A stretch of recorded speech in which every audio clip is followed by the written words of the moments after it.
Okay. In 1968, I was working for Olivetti Underwood Corporation in Houston. By 1969, I had become the #1 salesman in the United States. My father-in-law was involved in export-import and advised me that the British pound sterling was going to be changed to a decimal 10 system, and this would require a great need for used American business machines in England. So I flew to London in 1969 and set up a business to sell used machines in England. Eventually this led into Scandinavia, and I ended up in Stockholm, Sweden, working for Olivetti, or we should say Svenska Olivetti, in Stockholm, Sweden. The police chief of Stockholm secured me a work permit because I had certain knowledge of equipment in the United States that had not been introduced into Sweden, and they needed someone in Stockholm to instruct and sell this equipment. Therefore, I ended up with this work permit from the police chief. And over a period of time, I became quite successful in selling used business machines in Stockholm. Eventually, the CIA, or someone claiming to be with the CIA, contacted me and explained that much of the equipment was ending up in the hands of the Soviet Union and their satellite countries such as Poland, East Germany, and Czechoslovakia. They asked me to continue to sell my equipment and even helped me acquire certain equipment that they thought would be of some technical value to the Soviet bloc. Basically what this was a reverse sting to identify the people that were buying the equipment, and we were trying to put a trace on the equipment, see where it actually ended up.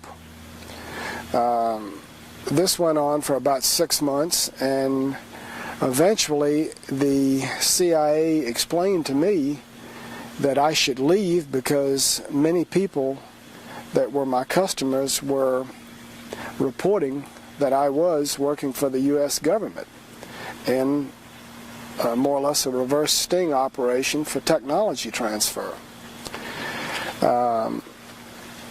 I closed the office down and moved back to the United States and continued working for Olivetti Underwood Corporation. Then, this was about 1971.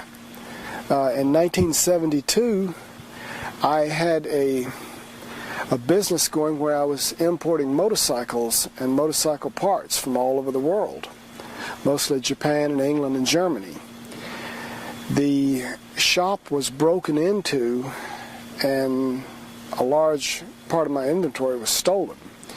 The Houston police couldn't do anything about it, and they advised me to contact the DEA because they believed that a group of drug dealers had actually stolen the merchandise.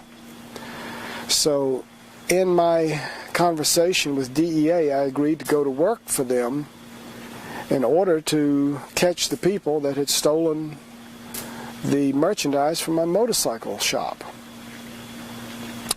Over a period of time, I ended up making introductions to Ron Gospodarek of the Houston office. Ron is now a high official with DEA in Washington, D.C. Many large cases were made in the Houston area. One of the biggest cases was the case against the Greek heroin smuggling operation of Aristotle Onassis. I quickly learned that the DEA was only interested in pursuing this case so far. When it came to infiltrating the top echelons, they quickly dropped the case. Me being a young man, believing in my country, believing that I was doing the right thing, believing that I was helping the people of America stay away from illegal drugs, This really confused and confounded me. And eventually Ron Gospodarek and Gordon White explained to me that the CIA was involved and that there were national security interests and that the case was not going to go any further.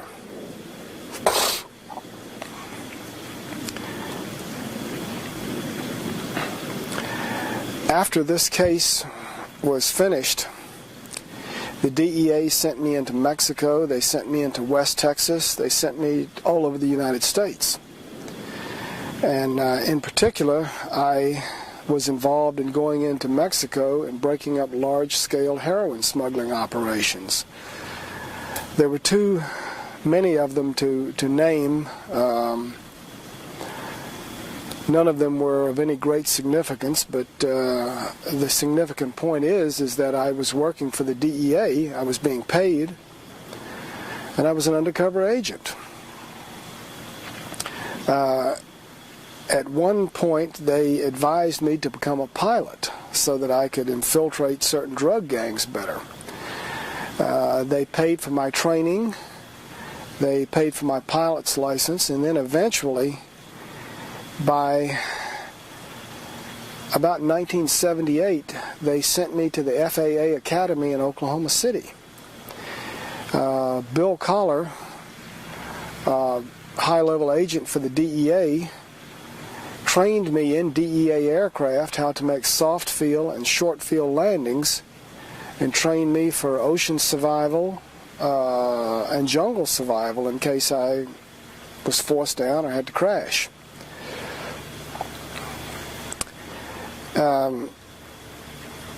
My assignments were skipping around from Copenhagen, Denmark, Stockholm, Sweden, all over the United States, Bolivia, Panama, Nicaragua, Belize, Colombia, Peru, Paraguay.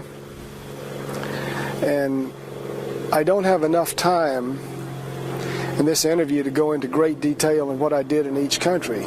But again, the significant point is the DEA was using me in an undercover capacity. Specifically in 1979 in Bolivia, I began to understand the agenda of the CIA. They were there in Bolivia to make sure that the DEA only caught the small people. Sonia Atala, Walter Atala, Roberto Suarez organization, which was the largest cocaine smuggling organization in the world at that time, supplied the Cali and the Medellin cartel and the CIA with their cocaine. My job was to notify all of the large-scale Bolivian smugglers that were working for CIA on impending arrest and drug bust in Bolivia so as that the higher echelons would not be arrested. In particular, the Roberto Suarez organization was a protected organization. I was advised about Mike Levine operating out of Buenos Aires as the station chief for DEA. The movements of his informers and his agents coming into Bolivia were monitored, and I passed that information on to the Bolivian drug smuggling organizations in order that they wouldn't get caught. The CIA eventually started shipping large-scale, well, in fact, tons of cocaine into Panama, into Tucumán Airport.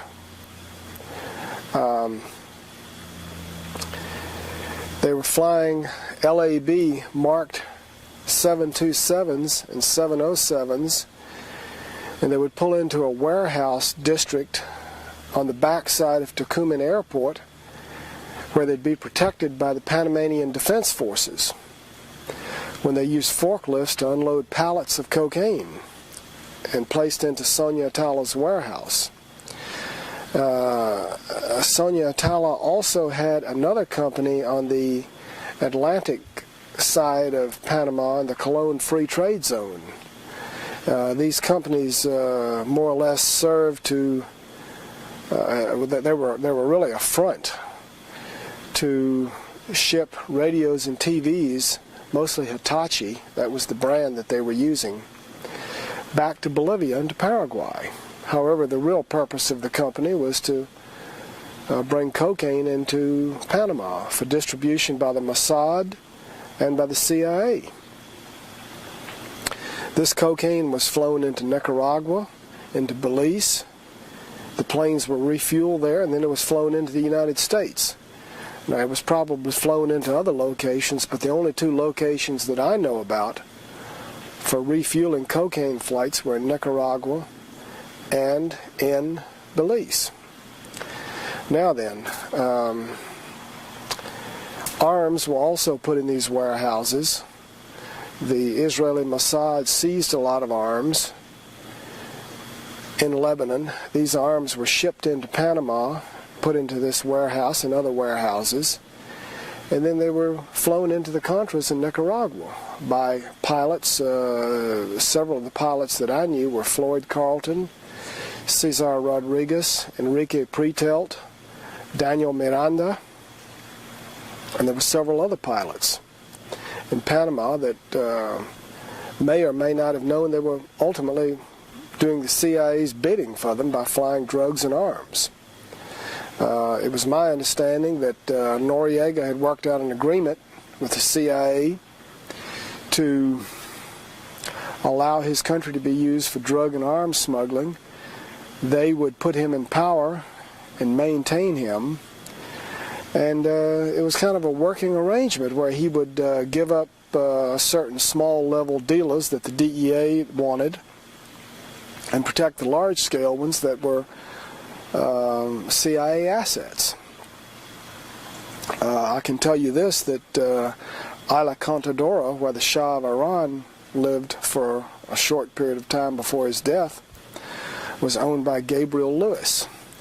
Gabriel Lewis had a brother who owned Banco del Istmo in Panama. Cesar Rodriguez accepted many airplanes in Isla Contadora with money, or that was the proceeds of CIA cocaine drug smuggling operations in the United States. This money was taken to Banco del Istmo and BCCI Bank.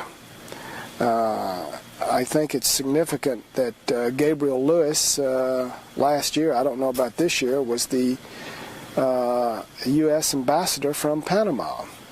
I think it's also significant that just prior to the Noriega kidnapping, I don't know what else you can call it other than a kidnapping, an invasion of his country, Gabriel Lewis was rescued by a twin-engine airplane sent out of Costa Rica by Bill Clinton's friend. Which one? The banker. I can't think of his name.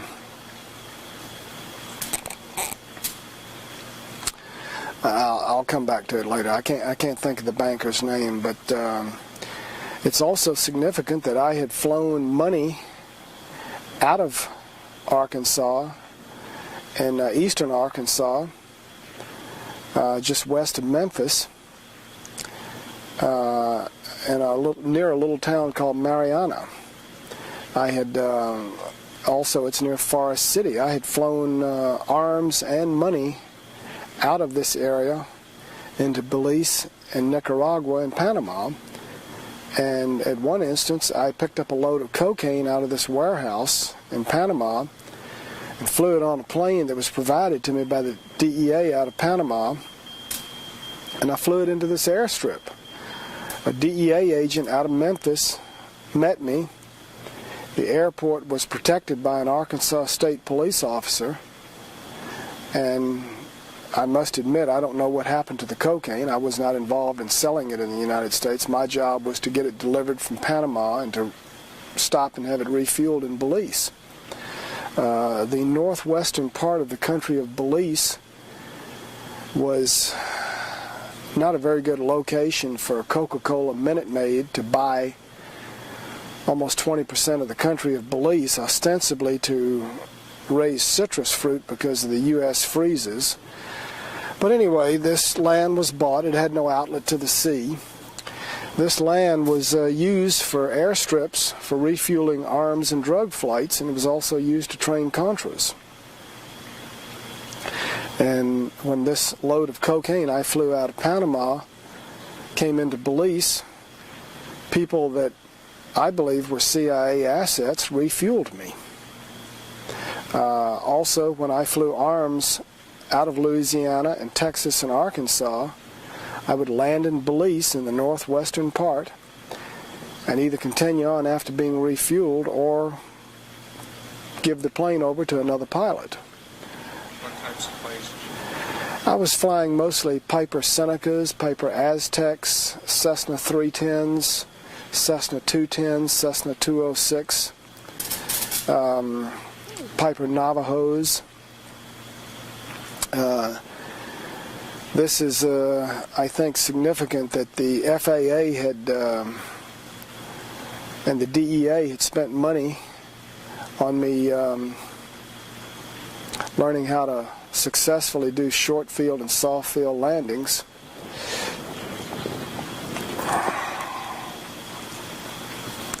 need to take a break?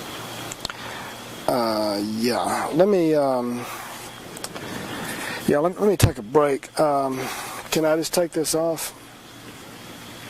All the creatures' comforts of home. Okay. Jackson Stevens, one of Bill Clinton's friends, was instrumental in securing a twin-engine aircraft to rescue Gabriel Lewis just prior to the invasion of Panama. This plane, I believe, belonged to United Fruit Company. Now, I never met Jackson Stevens, but the interesting thing was that the cocaine that I flew into Arkansas and the money and the arms that I flew out went into Gabriel Lewis's brother's bank, Banco del Istmo, and it went through BCCI. The U.S. attorney from the District of New York expressed some interest in me explaining how this money laundering was done, but nothing ever came of it. Cesar Rodriguez, the pilot and the friend of Noriega, had cleared a lot of airplanes full of money through Isla Contadora. Also, Cesar Rodriguez and I were such good friends that we realized that at some point we could become expendable.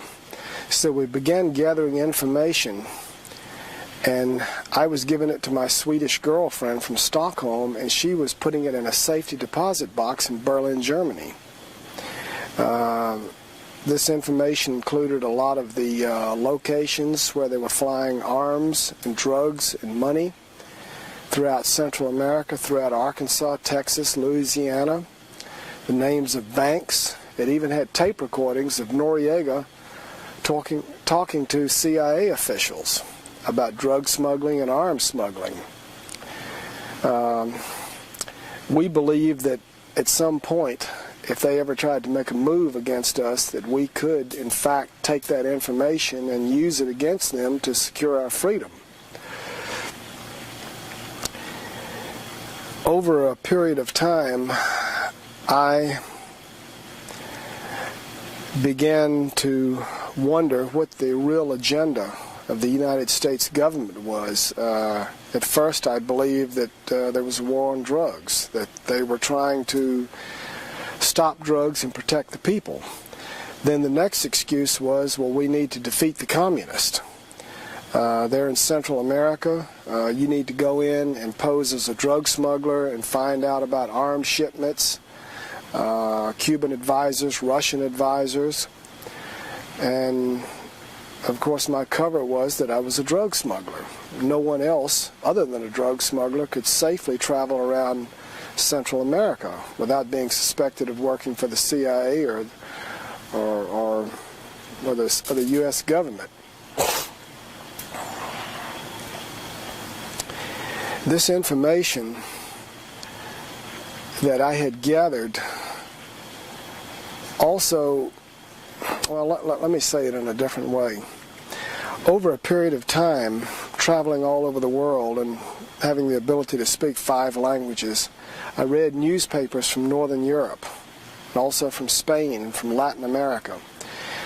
And I realized that the U.S. was not the bastion of freedom that we had grown to believe it was. I learned that many of the devious things that the Soviet Union did, we also did. And it was common knowledge in 1979 in Europe that the U.S. military-industrial complex was unnecessary, that the Russians would fall apart, literally would implode, if they were left alone.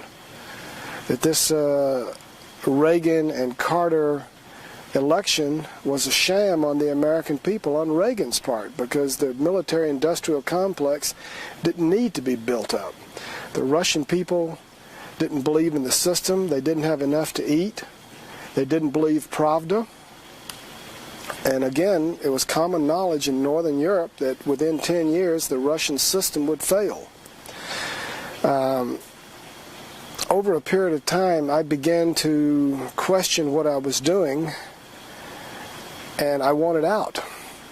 My Swedish girlfriend convinced me to stop working for the DEA and the CIA, to take up Swedish citizenship, and to completely cease and desist from all U.S. activity and never come back into the U.S. again.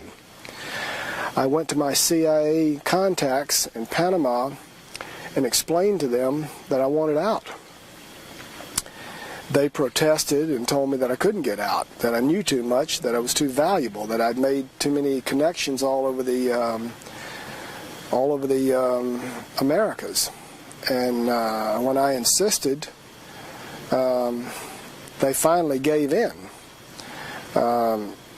What's interesting is approximately 3 weeks later, I learned from the Aspen police, who were my friends, that there were people on my land with high-powered rifles that didn't appear to be hunters, and that they were watching my house. I figured there was a hit out on me, so I left. I flew to Houston in one of my private airplanes. I went to my ex-wife's house and told her that I was going to be leaving the country and moving to Sweden, and I said goodbye to my daughter. When I stepped out of the house and walked down the street, I was surrounded by plainclothes people driving Pontiac Firebirds and Chevrolet Camaros, and I didn't know who they were, so I started running. They chased me. A helicopter came after me. I eventually ran in an abandoned building that was under construction, and while I could see the helicopter lights on one end of the building, I ran out the other building and ran through a bayou and a field and escaped these people. I heard them say, "Don't shoot him in the back." Okay. Later that night, some people came to my ex-wife's house and told her that they were DEA agents and that they had an arrest warrant for me. She allowed them to search the house and the garage, and they left. Then sometime later, my parents reported to me that Agent Richard Brazil out of San Antonio had come by the house and wanted to know where I was. My parents told him they didn't know. A week later, I contacted Ken Wincorn, an attorney in Dallas. He called the DEA 3 times within a week and offered to surrender me. They maintained that they did not want me. He called the DPS. They did not want me. So it was clear to me that whoever wanted me was going to kill me. So I continued to run. Eventually, through some of my contacts in Bolivia that worked also for the CIA, it was learned that I was in Cancun, Mexico. I was accosted, beaten, wrapped in chains by thugs that the U.S. government hired. I was brought back to the United States on an airplane in chains. I think that's called kidnapping. But the U.S. maintains that it's okay. We can go around the world, kidnap anybody, and do any illegal thing we want to. I told the Mexican authorities I wanted to go to Panama or Sweden. They said, you don't have any choice. The DEA is going to take you back, and that's it. In a pre-trial hearing, Agent Richard Brazil admitted on the stand under oath that he had purposely kept all of the information out of the DEA computer because he knew that I had very high-level connections in the DEA, and that he was afraid that I would learn about the case against me. Eventually, I learned that other DEA officials had also been arrested, and that other CIA contacts that I had flown drugs and arms with and money had been murdered. While I was awaiting trial in San Antonio, the prison chaplain by the name of Crook, it's an interesting name for a prison chaplain, but he was a nice enough fellow. He came to me and told me that I had to go to the chapel, that he had some bad news. I was informed that my Swedish wife, the mother of my child, had been found on a railroad track in Germany, that she had committed suicide. I didn't believe it for a minute, but that was what he told me. Then a week later, I was informed that Cesar Rodriguez, my friend and Noriega's friend, had been found in Colombia with his throat cut. This is a symbol called a Colombian necktie. It means you talked. Now remember, my Swedish wife had compiled the information about Noriega and the CIA in a safety deposit box in Berlin, Germany. I realized very quickly that if I went to trial, I'd probably either end up dead or I had no supporting evidence. So when I did finally go in front of Judge Fred Shannon in San Antonio, I was asked if I was guilty, and I told him yes, I was guilty of smuggling cocaine from Panama and through Belize and through Nicaragua. And then he asked if I was pleading guilty for any other reason. Was there a deal made? Was there a promise? Were there any threats?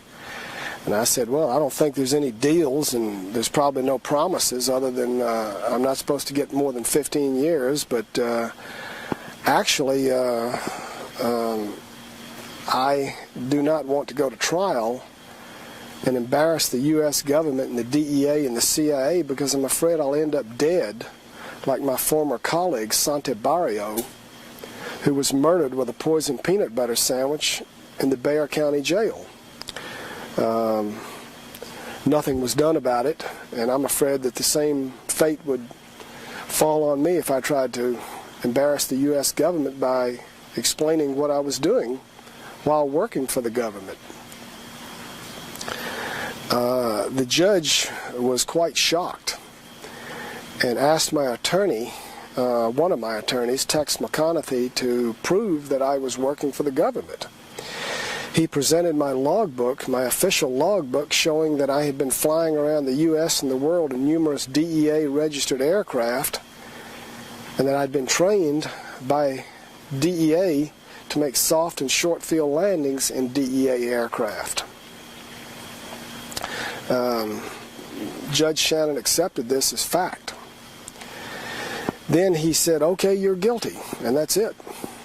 The end of the guilty plea hearing. Well, according to the law, this didn't satisfy something called a factual basis for the crime. It was my belief that Judge Shannon knew that something crooked was going on. He didn't want to be a part of it. This is my educated guess. Because approximately 30 days after sentencing me, he quit. The man was in his 40s and appeared to be in very good health to me, and went to work in a private law firm. Now, I've never talked to the judge. I don't know exactly what went on, but you can conclude for yourself from the facts what may have happened. I later tried to call the press in. I was written up in the newspaper, and the newspaperman said that there was obviously some sort of a cover-up because there was a lot of whispering in front of the bench out of the earshot of the public. Now, the Sixth Amendment says you're supposed to have a speedy and a public trial. When I attempted to talk to the press, I was moved around from prison to prison. Finally, when the press found me and were making attempts to come in and see me, the warden at Bastrop Prison and the captain came to me and told me that there was a murder contract out on me and that I had to go to the hole. That's solitary confinement for my own protection. The warden explained to me that he had a career and he didn't know what I'd done or who I was involved with, but he wasn't going to lose one of his prisoners and have his career ruined. This happened in 1984 or 83, I'm not sure which.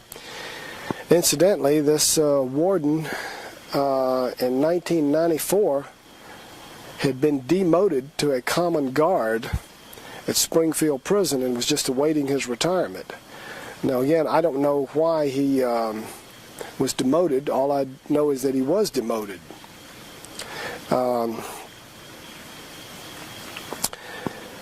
Later,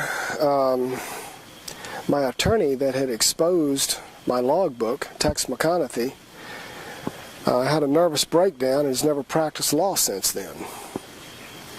I don't know why he had the nervous breakdown. All I know is the facts that he did have one, and he's not practiced law.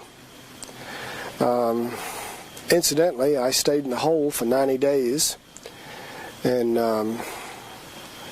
then I was let out of the hole and went back in front of a different judge, Hippolito Garcia, and I was offered a chance to have a new trial or plead guilty. Having no information, having my family threatened with murder, having my body put in a hole for 90 days, I decided that the best thing to do would be plead guilty a second time and not make any waves. When you're not allowed to make bond, when all your documents, all your information is destroyed, when your life's on the line, you don't put up a very good fight in court.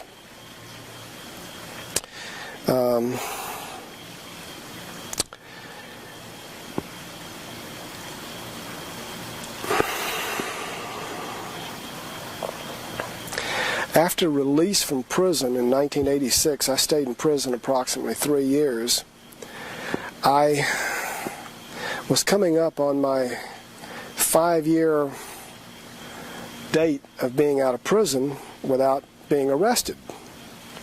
Normally, you should get off a federal parole if you've been 5 years without being arrested or violating your parole.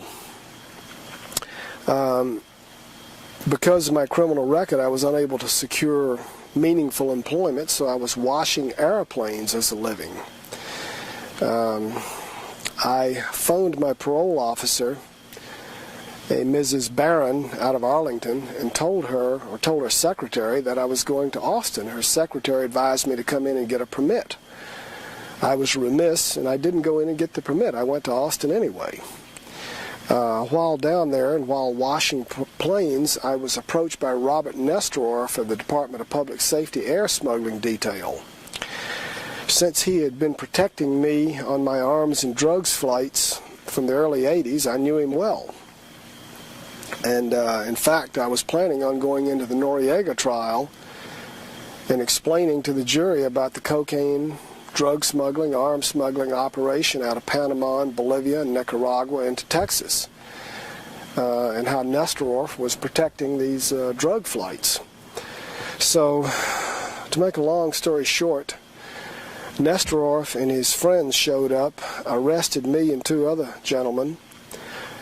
I'm sorry, Nestorov and his fellow DPS officers took me to jail along with two other men without arresting us.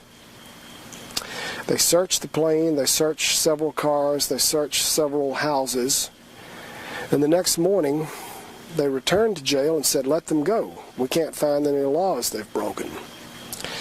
So I started to walk out of jail, and they said, "No, hold this guy because we're going to get his parole violated for being in Austin without a permission from his parole officer."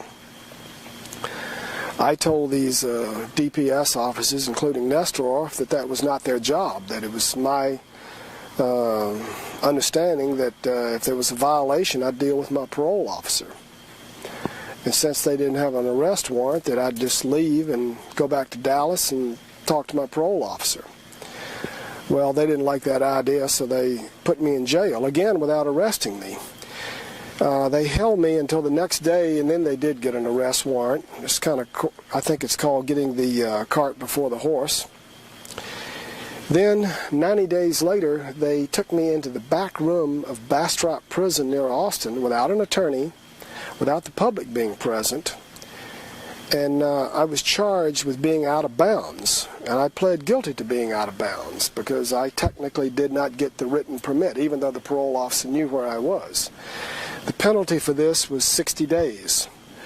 When I left the room, I kind of felt that these parole commissioners were up to something.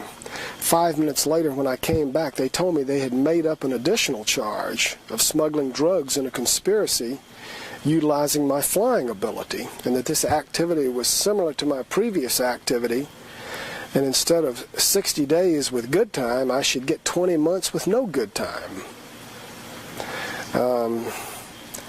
I protested that, and I have it on tape, that Nestorov was a liar, a drug smuggler, and that he was getting to me to keep me from testifying in the Noriega trial. They said that that didn't matter to them. Later, I appealed this conviction, and I asked for the specific drug that I was smuggling, the country I was smuggling it from, to, and through. I asked for the names of the co-conspirators. I asked for the specific airplane, and I wanted to know when I did it. The parole commission said that my conviction was affirmed because I failed to convince them in my appeal that I was not doing what I was accused of. Now, I'm not a rocket scientist, but this seemed like to me it was an Orwellian thought crime. I don't know what else it could be. At this point, I wrote a lot of information about the drug and arms flights that I had made and that I knew about, and about the political involvement of CIA and Noriega in drug smuggling, the Bolivian Paraguayan connection. And I wrote it and I gave it to a trustee who said he could smuggle it out of prison and mail it from a post office box on a golf course where he worked as a cleanup man. Apparently this letter did arrive to Joe Miranda in Austin, Texas.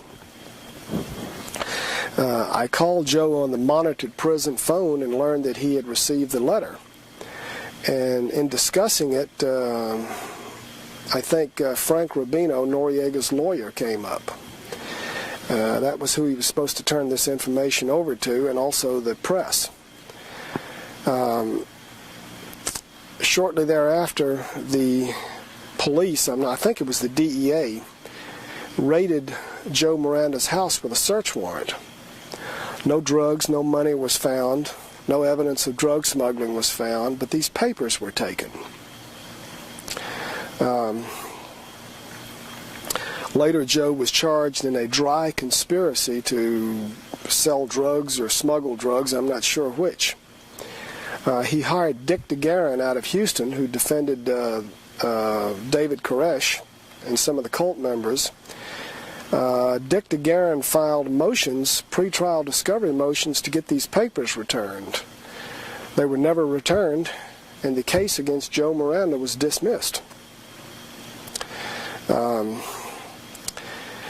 Then I was sent to the Springfield prison in Missouri. This is the mental prison and the hospital for federal prisoners.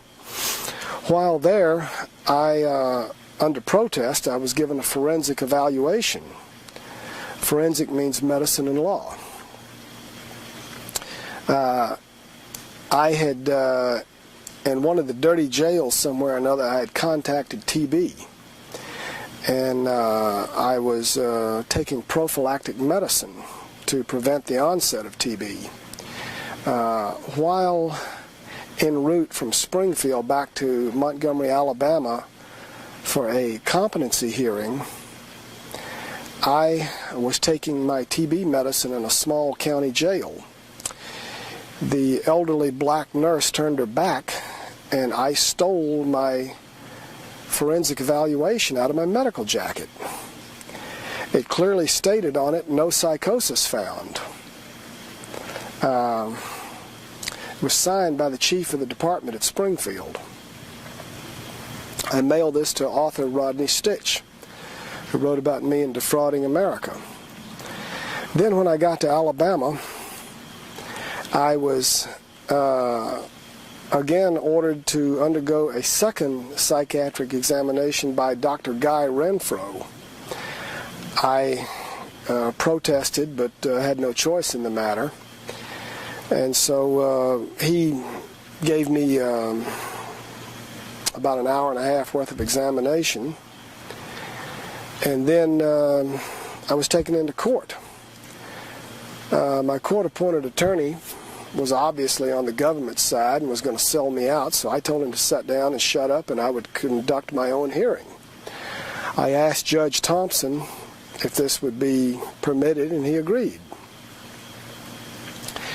In questioning Dr. Renfro, I proved that he had contacted Dr. Murad in Springfield and had discussed my case with him. I asked the doctor, Dr. Guy Renfro, several questions.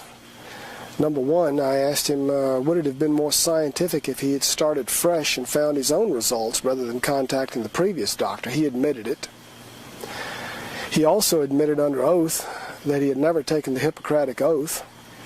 He also admitted that a large percentage of his firm's revenue came from court-appointed examinations.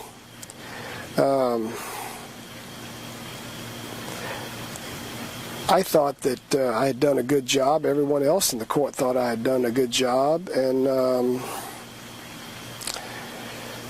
I don't think there was anyone in attendance who really believed that I was insane.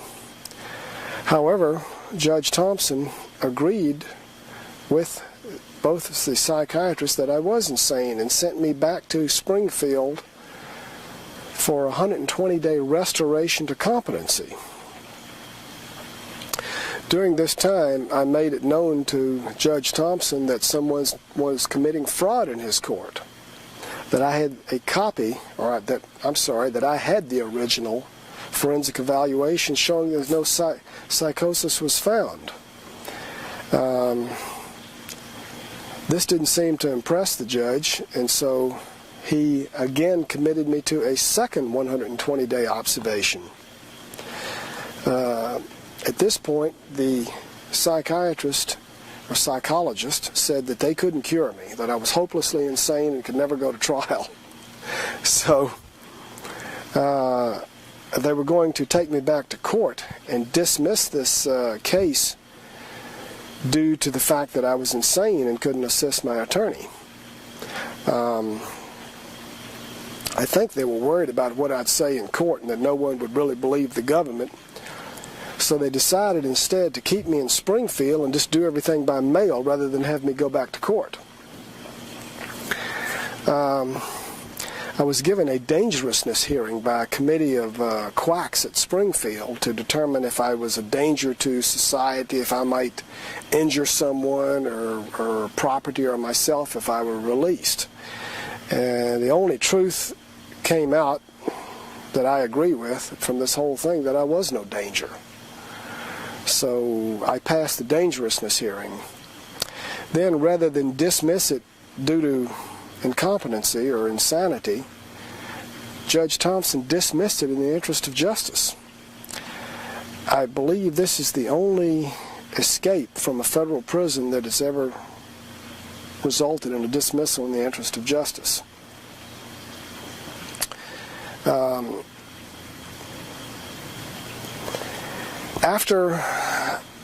Just prior to getting out of prison, there was an article on the front page of the Wall Street Journal about a huge cocaine smuggling operation with Rodney Matthews.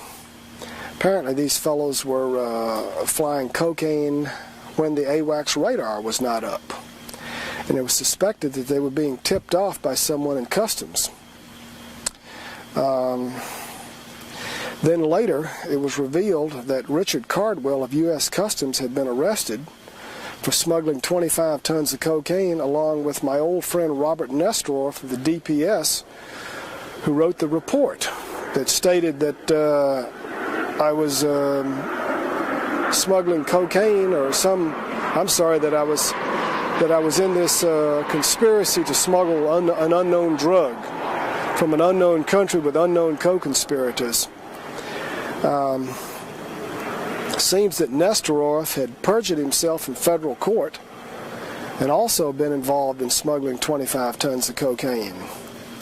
I brought this to the attention of the U.S. Parole Commission in the form of an appeal, explaining that I thought that I should have a new hearing based on the fact that I had never been arrested and that Nestoroff was now being charged with this horrible crime of 25 tons of cocaine, perjury in federal court, and subverting the AWACS radar plane, and that the pilot, Rodney Matthews, was claiming that it was a CIA cocaine smuggling operation. Well, the Parole Commission, in their infinite wisdom, decided that I deserved no new hearing. Basically, it sounds like to me, Nestoroff lies and they swear by it. I don't know what else you can call it. So currently I'm under federal parole. I can't travel out of the Northern District of Texas. I have to submit all of these reports about my purchases of anything over $500, and I have to submit myself to the scrutiny of the parole officer.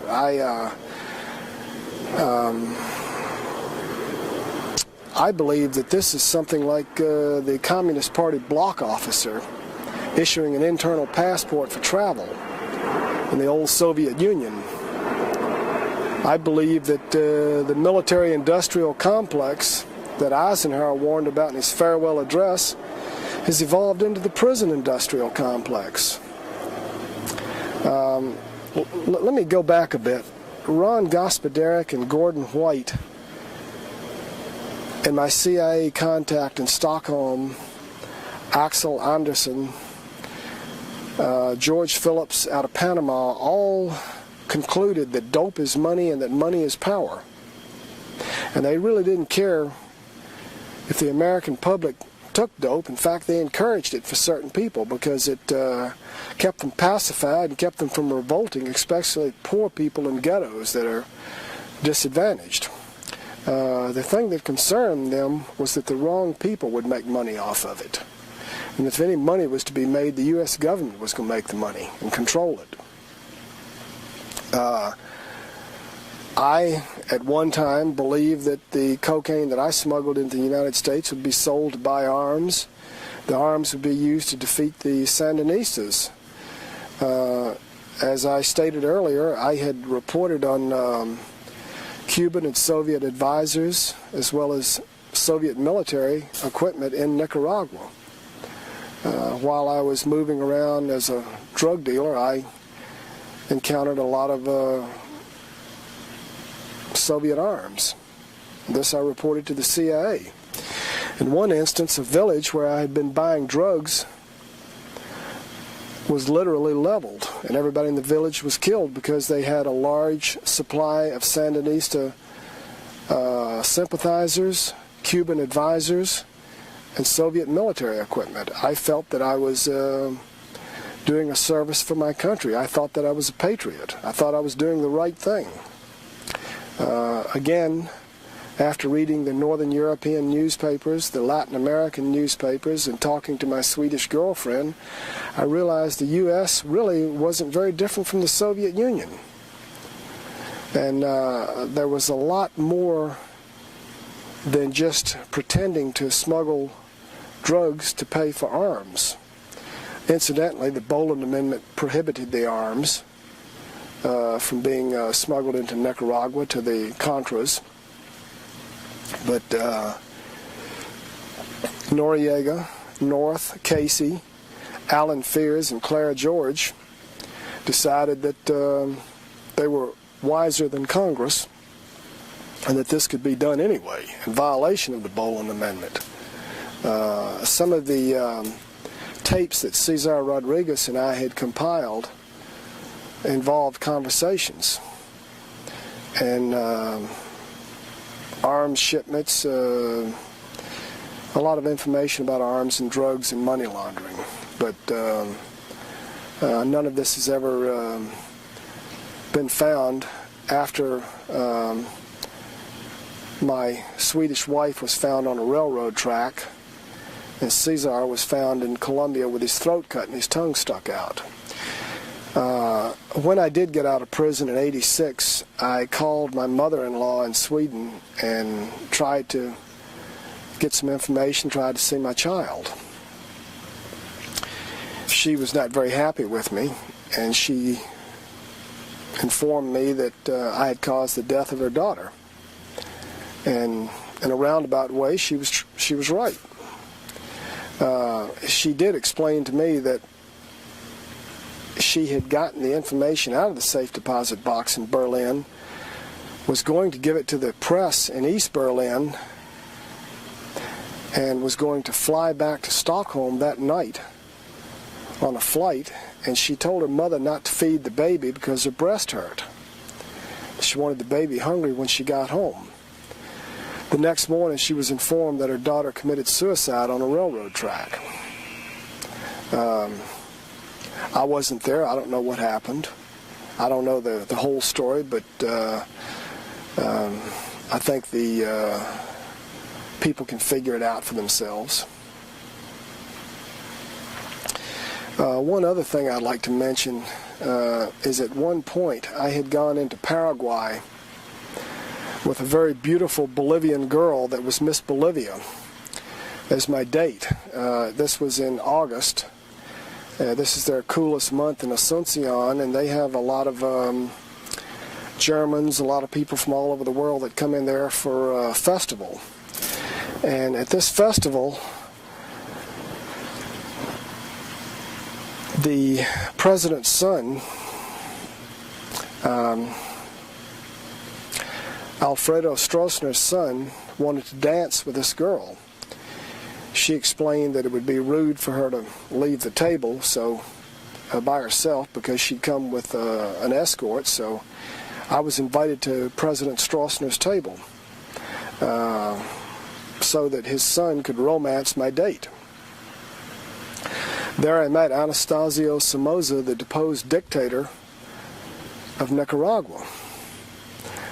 We exchanged small talk, and then sometime later I realized that the people of Paraguay, at the airport especially, thought that I must be somebody important, and that my gas tank of my airplane was filled free, my airplane was washed, and people sought my opinion on matters of which I knew nothing. In Latin America, if you know someone important, you're a desirable guest, and they would like to make your acquaintance. I reported this back to Cesar Rodriguez in Panama. he then offered me $1 million to take a high-powered rifle and assassinate Anastasio Somoza. I reported this to the CIA. They doubled the guard on Somoza, and I played along with Caesar, telling him that I would try to do it. Eventually, I told him that I just couldn't get close enough, and I just couldn't do it to get somebody else. This was just to buy time. While I was in Panama, I read in the newspaper that some people had taken a bazooka and blown the top off of his Mercedes-Benz in a well-placed shot, and then come in and machine gun the inside of the car. I don't know who did it. I've heard that some people out of Buenos Aires did it. I didn't have anything to do with it, but anyway, the point I try to make is that Cesar Rodriguez was moving in circles where he had information, and if he was involved in something that big and to get that much money, he had pretty good connections. And a lot of this information was what we had compiled and put in the safety deposit box in Berlin. I could tell story after story about arms flights, drug flights, people that I've seen killed. David Smith was a good friend of mine and a pilot. He was from the United States. He flew arms, he flew drugs. I saw him land in northwest Belize after delivering a load of arms to the Contras in Nicaragua. At about 1,000 feet, I observed a CIA agent pull out a .45 and shoot him and drag his body into the jungle. They told me that he had done something that he shouldn't have done and that I had nothing to worry about as long as I played the game with them. I never knew what David did. I just knew he was never seen or heard from again. And I mean, something like this was quite common. I think the biggest mistake I ever made was believing in the United States, believing in the integrity of the government, and believing my handlers. I was a naive young man coming out of Richmond, Virginia. I believed in my country. I was against drugs. I've never been a drug user, although I've smoked marijuana, and in several instances I had to use cocaine in order to make myself believable, or I would have been killed. When you're undercover, you do what you can do to survive. But I've never been a drug user. I've never been a person to drink or smoke. I believe in living a clean life. I did believe in the U.S., but I don't believe in it anymore. I think that we've got a government of criminals. I think the courts are corrupt. I think they'll accept perjury. Incidentally, the transcripts in many instances were changed. The courts are so corrupt that if you get something on the record that they don't like, they'll go in and change it. Basically, might makes right. And the law is whatever they say it is. I think that this country was founded to get away from such laws that the English imposed on us. I thought we'd had enough of the British Court of the Star Chamber, the Spanish Inquisition, and the French Lettre de Cachet. But I think history is repeating itself. And until the law has some integrity, then the country has no integrity. And until the entire society is exposed to the same,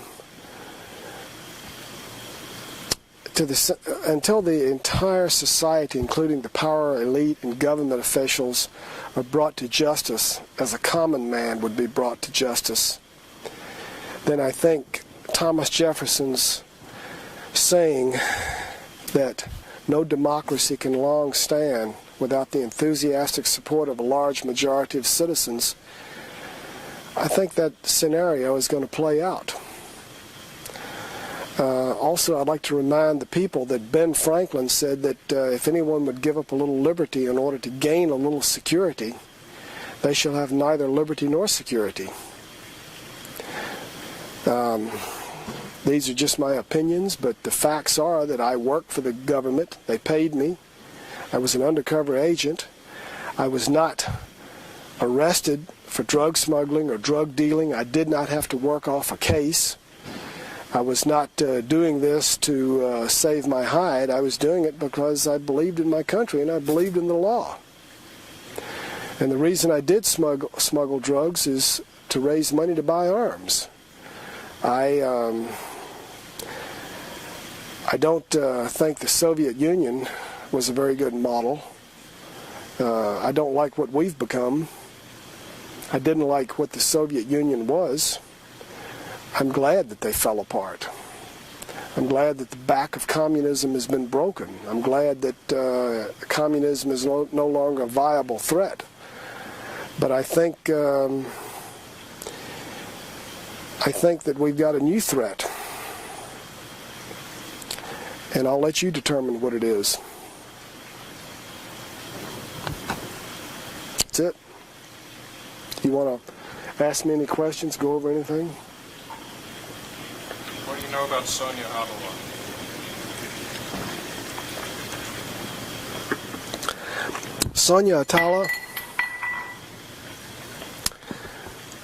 Sonia Attala and Walter Attala were working with the Roberto Suarez organization. They were supplying the Medellin and the Cali cartel with cocaine and the CIA. In Bolivia, the police would hang around the airport and catch hippies trying to smuggle an ounce out hidden in their boot or in their underwear. But entire airplane loads of cocaine on LAB, the national carrier of Bolivia, which is owned by American businessmen acting as a front for the CIA, openly transported tons of cocaine out of Santa Cruz, Bolivia. I might also add that they weren't the only ones to do that. In 1983 or 84, there was a huge flood in Santa Cruz, and it knocked out the rail line to Argentina and Brazil.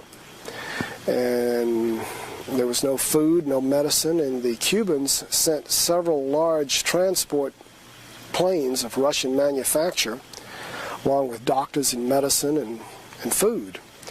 They helped the people. One morning they packed the planes up with cocaine and flew back to Cuba. Dope is money and money is power. Cocaine, all drugs are big business. In fact, the biggest business in the world is arms, the third is oil, and the number two, or sandwiched in between, you've got drugs. The U.S. is not going to idly stand by and not make money off of it. I also believe that, well, let me say this. Tacitus in ancient Rome said that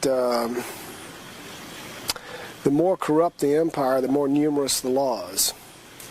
I believe that the war on drugs and many other laws are there so that people will violate them, then get put into the prison industrial complex. Then the government can have them under parole or probation, have control of them, and destroy the Constitution. That's the agenda, that's the purpose. They really don't want to stop people from using drugs. They just want to destroy the Constitution and get everybody under control. And they want to pacify the people that might revolt. Poor people, as I understand it, about the only pleasure they may have is drugs. Now, I'm not a drug user. I don't advocate using drugs, but I think that if someone has no hope because they can't get a job, because they can't get an education, because they've been disenfranchised, because they can't participate in society, maybe the only good times they have are drugs. I don't know. I've been told this. I think it's possible. I think that alternatives to locking people up for drugs should be explored. I think that if a person is a drug abuser, the worst thing you can do is give him to a policeman. I think the most expensive thing is to give him to a policeman. And if I could vote, or if I had any say in the matter, I think a physician could handle it a lot better than a policeman.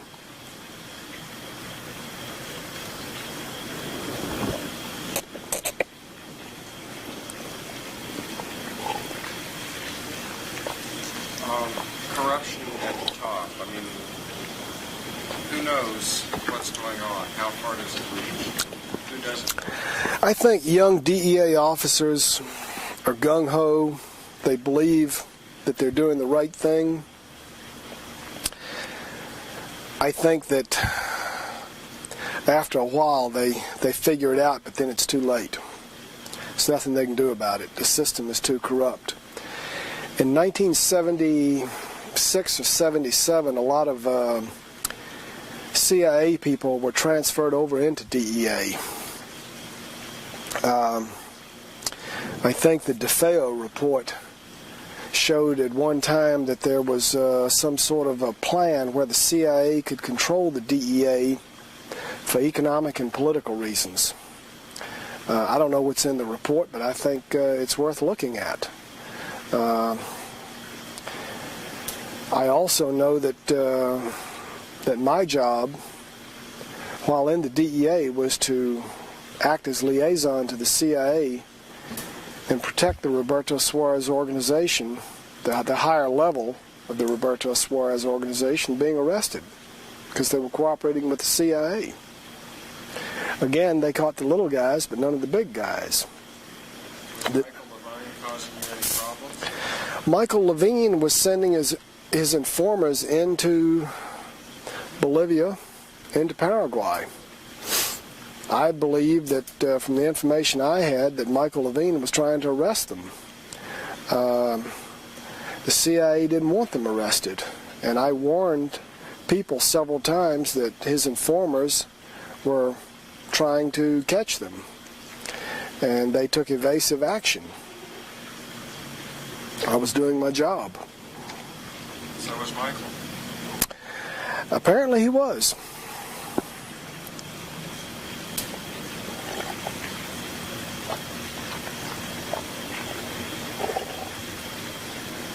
What percentage of Congress knows about this sort of stuff?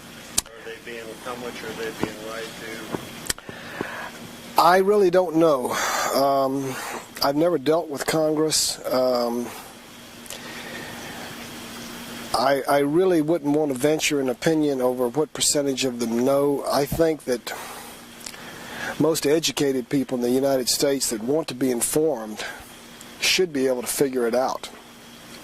I don't think it takes a rocket scientist to figure it out. I think that many American citizens are like ostriches. They put their head in the sand and let the world go by. I don't think congressmen are quite in that category. So I think if they don't know, I think they should know. But they're probably making a lot of money off of it. And also, it's a very divisive issue. It allows the politicians to get on the bandstand and rant and rave and marginalize public opinion against a certain group of people.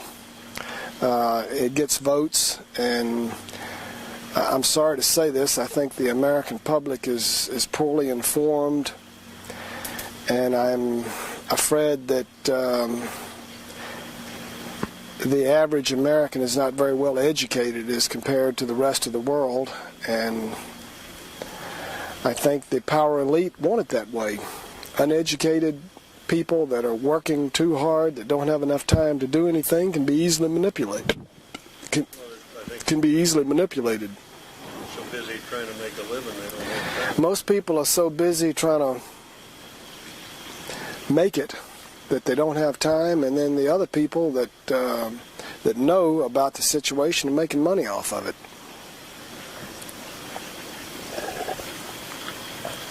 What do you personally know about Nina, Arkansas?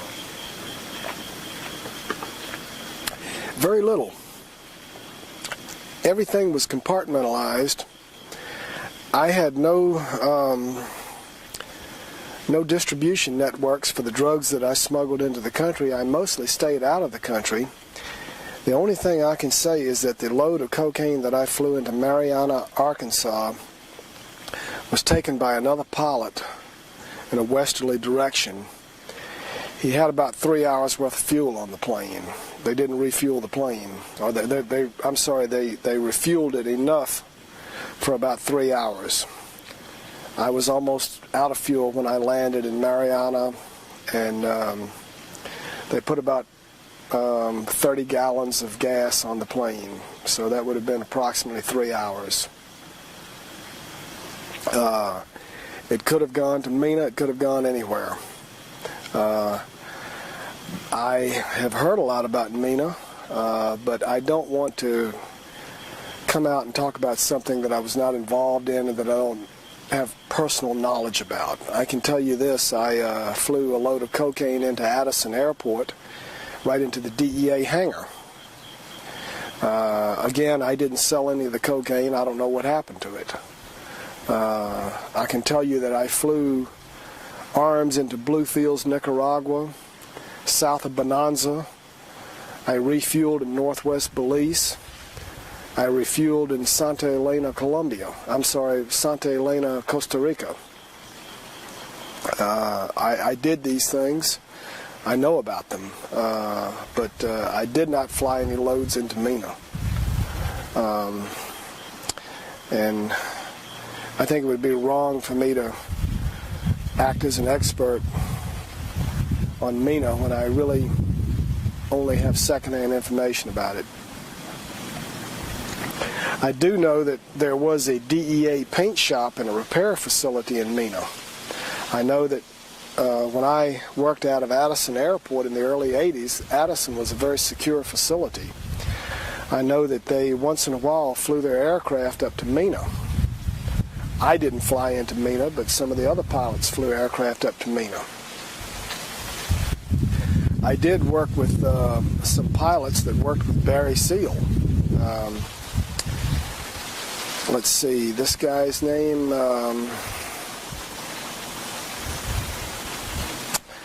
can't think of the pilot's name, but I worked with several pilots out of Belize and Panama that were running with Barry Seal.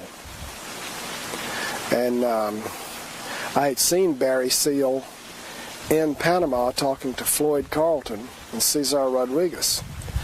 And there was no mistaking Barry Seal. He weighed almost 300 pounds. And after I saw pictures of him after his death, I realized that it was the same Barry Seal I'd seen in Panama at Punta Patia Airport. I think we better, you're going to lose your equipment. I'll do this again for you. If you want to